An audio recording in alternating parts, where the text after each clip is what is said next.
അങ്ങനെയൊക്കെ ഉണ്ട്. അതൊന്നും ഇപ്പൊ നടക്കില്ല.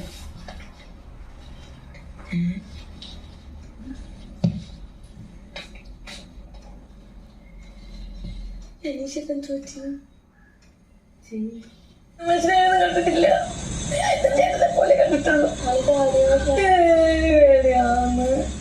നമസ്കാരം. Bigg Boss Malayalam season 7 live അപ്ഡേറ്റിലേക്ക് എല്ലാവർക്കും ഹർദ്ദമായ സ്വാഗതം. എല്ലാവരും അങ്ങനെ ആകാംക്ഷപൂർവ്വം കാത്തിരുന്ന ആ ഒരു സീൻ കഴിഞ്ഞിരിക്കുന്നു. ഞാൻ ഇന്നലെ പറഞ്ഞതുപോലെ തന്നെയാണ്, അനീഷ് ദേഷ്യപ്പെട്ട് എണീറ്റ് പോയി. അനീഷിന് അനുമോള് പറഞ്ഞത് പിടിക്കാതെ ദേഷ്യപ്പെട്ട് എണീറ്റ് പോയിരിക്കുകയാണ്. ആരോടും ഒന്നും മിണ്ടാതെ മുഖം കടന്തല് കുത്തിയതുപോലെ ഇരിപ്പുണ്ട്. അനുമോള് എന്തു ചെയ്യണമെന്നറിയാതെ പരവശയായ ഈ പറയുന്ന അനീഷിന്റെ മുഖത്ത് പോലും നോക്കാൻ ധൈര്യമില്ലാതെ നടക്കുന്ന അനുമോളെ കണ്ടു. അവസാനം ആദിലെ വിളിച്ച് ഈ ഒരു സംഭവം പറയുന്നു. ഞാൻ എന്റെ ജ്യേഷ്ഠനെ പോലെയാണ് കണ്ടിട്ടുള്ളത്, ഇതിപ്പോ കളി കാര്യമായി, പുള്ളിയെല്ലാം അത് സീരിയസ് ആയിട്ട് എടുത്തു, ഞാൻ എന്ത് ചെയ്യുമെന്ന് പറഞ്ഞുകൊണ്ട് അവിടെ വേവലാതിപ്പെട്ടിരിക്കുന്നു. ഞാൻ ഇന്നലെ എന്ത് പറഞ്ഞു, അതിന് മുമ്പ് ഇതിനെക്കുറിച്ച് സംസാരിക്കണം. അതിന് മുമ്പ് ആദിലയുടെ ഈ പറയുന്ന അനുമോള് പറഞ്ഞ സാധനം കാണാത്തവർക്ക് വേണ്ടിയിട്ട് വെക്കാം. കറണ്ട് പോയി, ക്ഷമിക്കുക. ഓക്കെ. കണ്ടിട്ടില്ല.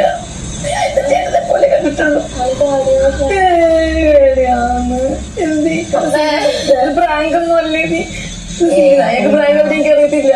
എന്റെ പുള്ളി ഒറ്റ നീറ്റ് പോക്കും ദേഷ്യം വന്നിട്ട് എന്തോ എനിക്കറിയില്ല. ഇപ്പൊ പുള്ളിയുടെ സ്വഭാവം മാറിയപ്പോ നമുക്ക് എല്ലാവർക്കും പുള്ളിയുടെ ഇഷ്ടം തോന്നിയില്ലേ?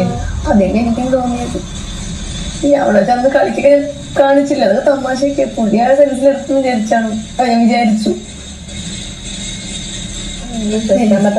എനിക്ക് പുള്ളി സീരിയസ് ആയിട്ട് പറഞ്ഞു നമുക്ക് എന്നാലും നമുക്ക് വിവാഹം കഴിച്ചാല് പുള്ളിക്ക് എന്തായാലും ഉണ്ടെങ്കിൽ എനിക്ക് ഞാൻ ചോദിച്ചു ചേട്ടൻ എന്നെ പറ്റിയുള്ള അഭിപ്രായം എന്താ പറയണമല്ലോ. അപ്പൊ അത് പറയണ മുന്നേ പുള്ളി എനിക്ക് പേടിയാവുന്നു. ഹലോ, എനിക്ക് പേടിയാകുന്നു എന്ന് പറയുന്നുണ്ട്. അപ്പൊ പുള്ളി ദേഷ്യപ്പെട്ട് എണീറ്റ് പോയി. ഞാൻ ആദ്യം കരുതി ഇതൊരു പ്രാങ്ക് ആകുമെന്ന് കരുതി, പിന്നെ എനിക്ക് മനസ്സിലായി പ്രാങ്ക് അല്ല എന്ന് മനസ്സിലായി. അപ്പൊ ആദിലയ്ക്ക് തന്നെ അതങ്ങോട്ട് വിശ്വസിക്കാൻ പറ്റുന്നില്ല. ആദില ഞെട്ടിത്തെരിച്ചിരിക്കുകയാണ്. ആദില പറയുന്നത് അവള് തമാശയായിരിക്കും പറഞ്ഞത് എന്ന് ആദില പറയുന്നുണ്ട്. അപ്പൊ അനുമോള് പറയുന്ന അല്ല, പുള്ളി തമാശയല്ല പറയുന്നത്, പുള്ളി 2 ദിവസം കൊണ്ട് പുള്ളിക്ക് ഒരുപാട് മാറ്റങ്ങൾ സംഭവിച്ചിട്ടുണ്ട്. കുളിക്കാൻ പോകുമ്പോൾ ഞാൻ കുളിച്ചിട്ട് വരട്ടെ, ചായ കുടിക്കാൻ ഞാൻ ചായ കുടിച്ചിട്ട് വരട്ടെ, ഉറങ്ങാൻ പോകുമ്പോൾ ഞാൻ ഉറങ്ങിയിട്ട് വരട്ടെ എന്നുള്ള രീതിയിലൊക്കെ പുള്ളി പലപ്പോഴായിട്ട് പറയുന്നു. ഇന്നലെ തന്നെ ഈ മാതളം കൊണ്ടുവന്ന് എല്ലാവർക്കും കുറേശ്ശെ കൊടുത്തു, പക്ഷെ എനിക്ക് മാത്രം ഒരു പ്ലേറ്റിൽ സ്പെഷ്യൽ ആയിട്ട് കൊണ്ടുതരുന്നു, എനിക്ക് എന്റെ ചായക്കപ്പ് എടുത്തുകൊണ്ട് വെക്കുന്നു. ഇതെല്ലാം കൂടി കൂട്ടി വായിച്ചപ്പോൾ എനിക്ക് മനസ്സിലായി പുള്ളി ഇത് സീരിയസ് ആയിട്ട് പറഞ്ഞതാണ്.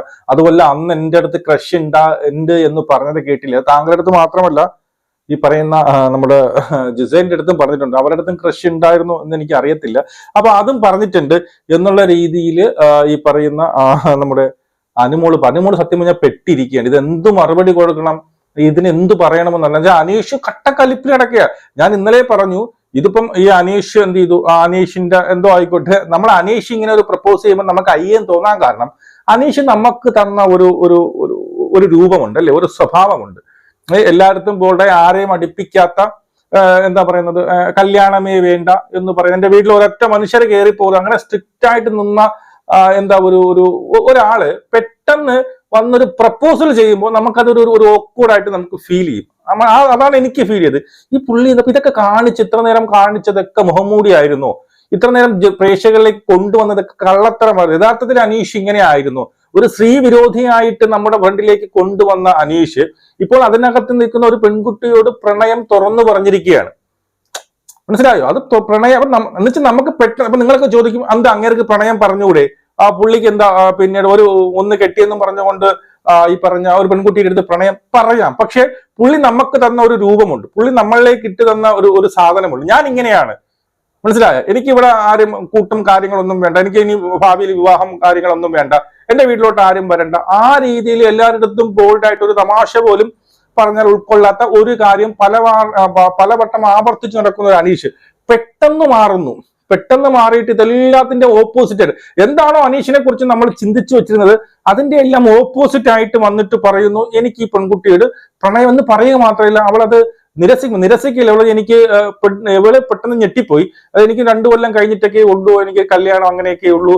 അതുമല്ല എന്താണ്, ഞാൻ മുമ്പ് എനിക്കൊരു പ്രണയം ഉണ്ടായിരുന്നു, അത് ഇങ്ങനെ പിന്നീട് ഈ ഫ്ലോപ്പ് ആയതാണ്. അതിനുശേഷം കല്യാണമേ വേണ്ട എന്ന് കരുതി ഞാൻ നടക്കുകയായിരുന്നു. പക്ഷെ അച്ഛനും അമ്മയ്ക്കുള്ള ആഗ്രഹം കൊണ്ട് ഞാൻ കല്യാണം, ഇത്രയും പറഞ്ഞു പറഞ്ഞേ ഒരു അക്ഷരം ഇവിടുത്തെ ചോദിച്ചുകൊണ്ടിരിക്കുന്ന ഇവന്റെ ഇടയ്ക്കിടയ്ക്ക് ഞാൻ ചോദിച്ചതിന് ഉത്തരം പറ എന്നിങ്ങനെ പറഞ്ഞുകൊണ്ടിരിക്കുന്നു. അതുപോലെ അനുമോള് പറയുന്ന ഒരു കേസ് ഉണ്ട്. ഇപ്പം ആവർത്തിക്കാറില്ല ഇപ്പോൾ പുള്ളി ഒരു കാര്യം ആവർത്തിക്കാറില്ല, മനസ്സിലായോ? അപ്പൊ അതും ഫേക്ക് ആയിരുന്നു. ഈ ആവർത്തനം എന്ന് പറയുന്നതും ഫേക്ക് ആയിരുന്നു. അപ്പൊ മൊത്തത്തിൽ അനീഷ് ഒരു ഫേക്ക് ആയിരുന്നു എന്നുള്ളതാണ്. അല്ലാതെ അവരുടെ അടുത്ത് പ്രപ്പോസൽ ചെയ്തത് കൊണ്ടല്ല ഞാൻ പറയുന്നത്. ഇവൻ ഇങ്ങനെ ആയിരുന്നല്ലോ നമുക്ക് തന്ന ഒരു പിക്ചർ. ഇനി അവൻ ഈ പ്രപ്പോസൽ ചെയ്ത് പോയി എണീറ്റ് പോകുന്ന ഒരു സംഭവം ഉണ്ട്. അത് ഈ പ്രപ്പോസൽ ചെയ്യുന്ന ഒരു സാധനമുണ്ട്, അത് നമുക്ക് വയ്ക്കാം. നല്ല ഒരാൾ, ആർക്കും ഇഷ്ടപ്പെടുന്ന ഒരാൾ. ശരിക്കും അങ്ങനെയാണെങ്കിൽ നമുക്ക് വിവാഹം കഴിച്ചാലോ? അമ്മേ, അയ്യോ, തമാശ പറഞ്ഞതാണോ?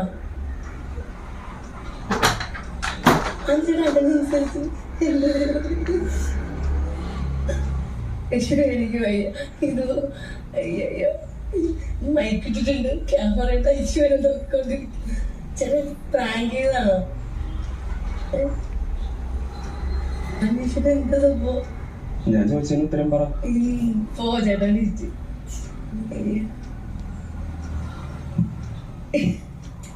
എനിക്കറിയാം ബിഗ് ബോസ് വിളിച്ചിട്ട് പ്രാങ്ക് ചെയ്തല്ലേ, ഞാൻ വീട്ടില്ല.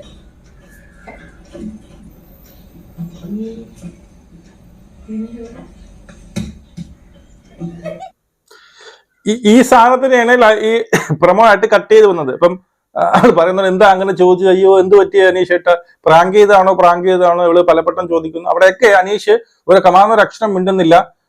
പിന്നീട് ഞാൻ ചോദിച്ചതിന് ഉത്തരം താ എന്ന് പറയുന്നു. എന്നിട്ട് അനുമോൾ അങ്ങോട്ട് ചോദിക്കുന്നുണ്ട്. അനുമോൾ വേറെ പലതും ചോദിക്കും, പക്ഷെ അതിനൊന്നും ഇത് പ്രാങ്ക് ആണോ ചോദിച്ചിട്ട് മിണ്ടുന്നില്ല, എന്ത് പറ്റിയെന്ന് ചോദിച്ചിട്ട് മിണ്ടുന്നില്ല, എന്നെ കുറിച്ച് എന്താണ് അനീഷിന്റെ അഭിപ്രായം അതും ഒന്നും മിണ്ടുന്നില്ല. പുള്ളി ഇത് തന്നെ ചോദിച്ചുകൊണ്ടിരിക്കുകയാണ്. ഞാൻ ചോദിച്ചതിന് മറുപടി തന്നൊരു 3-4 പ്രാവശ്യം ചോദിച്ചു. എന്നിട്ട് അവസാനം ഇവൾ ഈ ഒരു കേസൊക്കെ പറഞ്ഞു തീരുമ്പോൾ അനീഷ് അയച്ചു പോകുന്ന ഒരു സീനുണ്ട്, ഞാൻ കാണിച്ചു തരാം. വലിയ ചെറിയ രീതിയിൽ ഗുരുവായൂരുണ്ട്, രാലേട്ട് അങ്ങനെയൊക്കെ ഉണ്ട്. അത് ഇപ്പൊ നടക്കില്ല.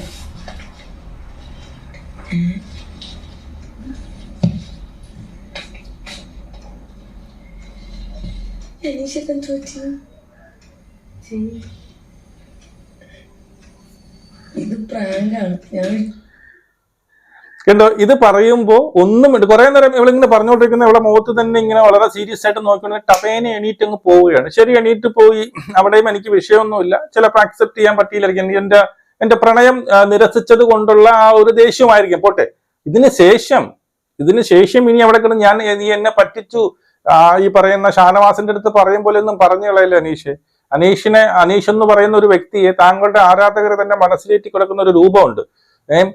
ഒരു എന്താ പറയണത്, ഒരു പ്രത്യേകതരം ഒരു സ്വഭാവമുണ്ട് അല്ലേ, അതൊക്കെ താങ്കൾ ഇഷ്ടപ്പെട്ടാണ്. പക്ഷെ ഇവിടെ ഇനിയിപ്പോ ഈ പെൺകുട്ടിയുടെ തലയിലേക്ക് പഴി ചാരുമോ എന്ന് എനിക്ക് ഭയമുണ്ട്. കാരണം ഞാനിപ്പോ ഈ അനീഷിന്റെ കേസ് പറയുന്നതൊക്കെ ഏതാണ്ടൊക്കെ സത്യമായിട്ട് തന്നെയാണ് വരുന്നത്.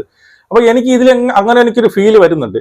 അതായത് ഈ പുള്ളി ഇനി ഭയങ്കര കലിപ്പിൽ ഇവരടുത്ത് മിണ്ടാതെ ഭയങ്കര വൈരാഗ്യം തീർക്കുന്ന ഒരു മൂഡിലേക്ക് പോകുമോ, അതുപോലെ നീ ഇവളെ എന്നെ പറ്റിച്ചു എന്നുള്ള രീതിയിലേക്ക് പോകുമോ എന്നെനിക്ക് ഒരു സംശയമുണ്ട്. സംശയം മാത്രമാണ്, ഇത് എങ്ങനെയായി തീരുമെന്ന് അറിയില്ല.